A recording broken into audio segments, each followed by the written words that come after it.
Guys, Jake Hamilton here. Behind the scenes, I am geeking out, about to interview Keanu Reeves and the entire cast of John Wick Chapter 3 Parabellum. Listen, I get to post celebrity interviews every single week, some of the biggest stars on the planet. You don't want to miss them. Go down, hit subscribe before we get started. I'm excited for you to see these. I've been geeking out all week. Keanu Reeves, one of my all-time favorite action stars. You don't want to miss it. So go down, hit subscribe, turn on those notifications, and enjoy my interviews with the cast of John Wick Chapter 3.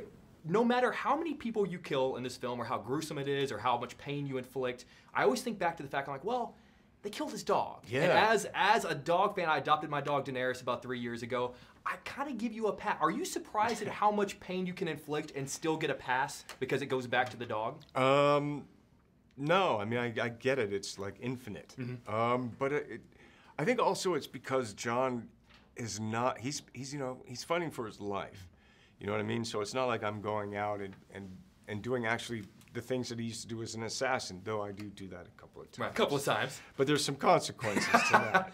But I think it's because of the dog, the heart, the love, and for his wife, and that, people are trying to kill him. Which is always a good reason to defend yourself. Yeah, he's really, I mean, that's it, really. He's defending himself. For sure, it's a good reason to do it.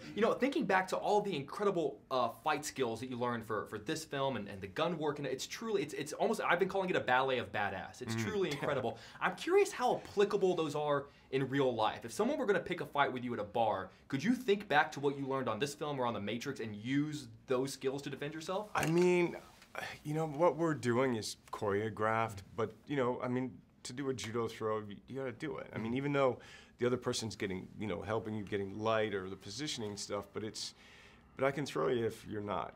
But, so I mean, there's some things, but I don't wanna fight. But yeah, I mean, there's some things. I'm probably, like before John Wick, I probably couldn't get you in a chokehold as much as I could do it now.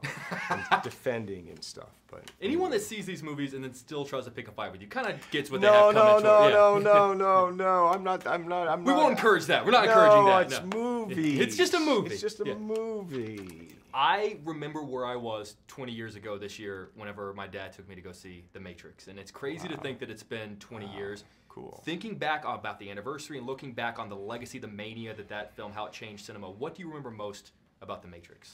I mean, there's so many things, like the first time that I read the script, the first time that I met with the directors, the first time that they showed me bullet time, then to be actually doing bullet time, the idea of training for 4 months, and then training for 4 months, doing all the wire work, kung fu, Hong Kong style, the friendships, meeting Lawrence Fishburne and Carrie-Anne Moss, and making the films, and then seeing the films and what you had hoped to achieve on the screen, seeing it on screen, and then it opening and people not really getting it, but then some people really getting it, and then a lot more people getting it, and then on the street now people say, The Matrix changed my life. Yeah. And I'm like, yes. First DVD to sell 1 million copies. Really. And as we wrap up, John is told multiple times in the film, just like everyone, you're going to die one day. Maybe not today, maybe not tomorrow, but you're going to die. Do you want to see John Wick's death on film? And do you have an idea of how you'd like to see it happen? I don't want John Wick to die. Neither do I. But everyone dies. Yeah, it would be interesting it's an interesting question and things that we kind of talk about and talk around about, but I don't know. I don't know how. I mean, hopefully we'll get to continue the story, but hopefully people will enjoy this chapter. And absolutely. I love making it. Absolutely. Mr. Reeves, this is truly one of the great honors of my career. As a dog lover, I adopted my dog Daenerys about 3 years ago. I see a story about a guy that goes on a killing rampage after they kill his puppy, and I go, yeah, seems legit. I buy it. I would totally do that. What is the craziest thing you've ever done for a pet? Oh my God.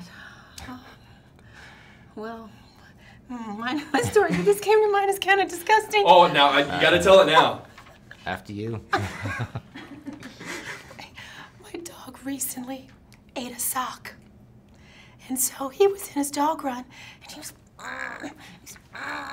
and I'm like, what's wrong? So I go out and I look, and there's a sock half out of his butt.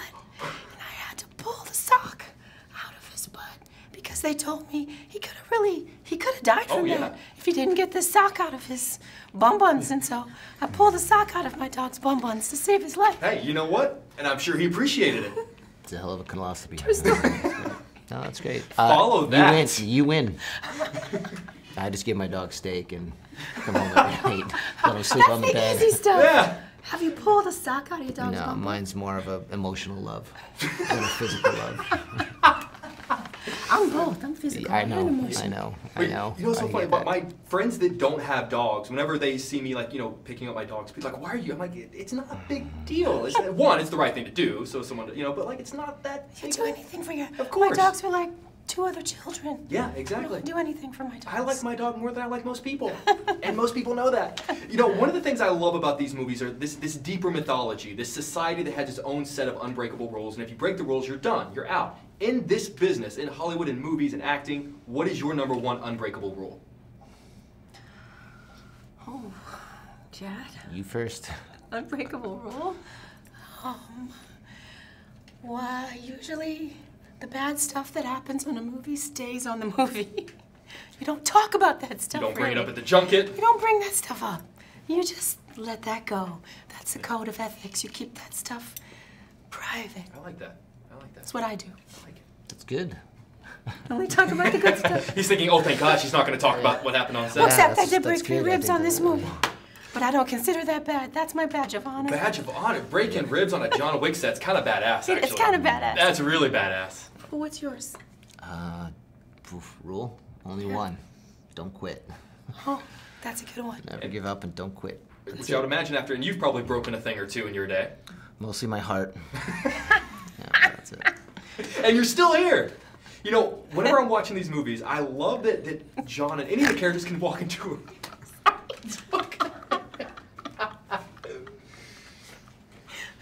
We're covering all kind of bases in this junket interview, which I love. I love that the characters can walk in a room and pretty much use anything within that room to kill someone. And they're some of the most creative kills I've ever seen in a movie in my entire life. If Halle and I were going to get in a fight in this junket room, what would you as a director use for her to kill me? Oh, Jesus. Her smile.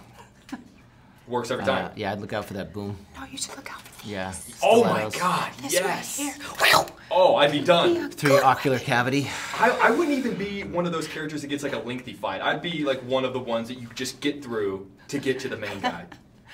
I'd be honored to be killed by you in a movie. Well, you know what? Keanu would put this straight in your eyeball. Right in the eye. That's what I think he would do with it. Don't you think? Oh, yeah. Either that or the aorta.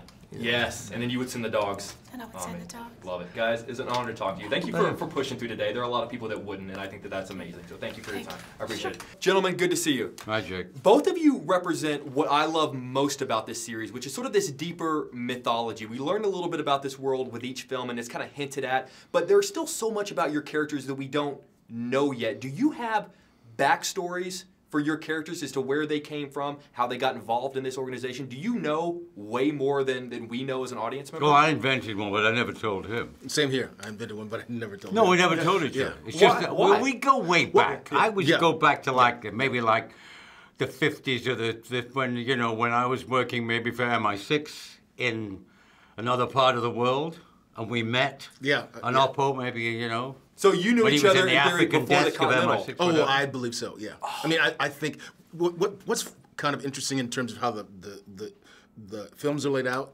in terms of our relationship is that it's such a close relationship, but we don't have any scenes together until this film. Which is great, but there's Yeah. an implicit, like, we know Yeah. where we, Yeah.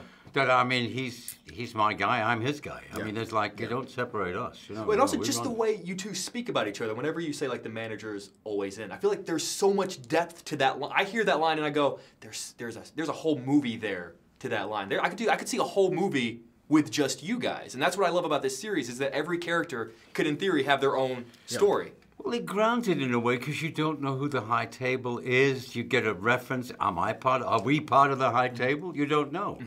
Or is John Wick, is he a myth?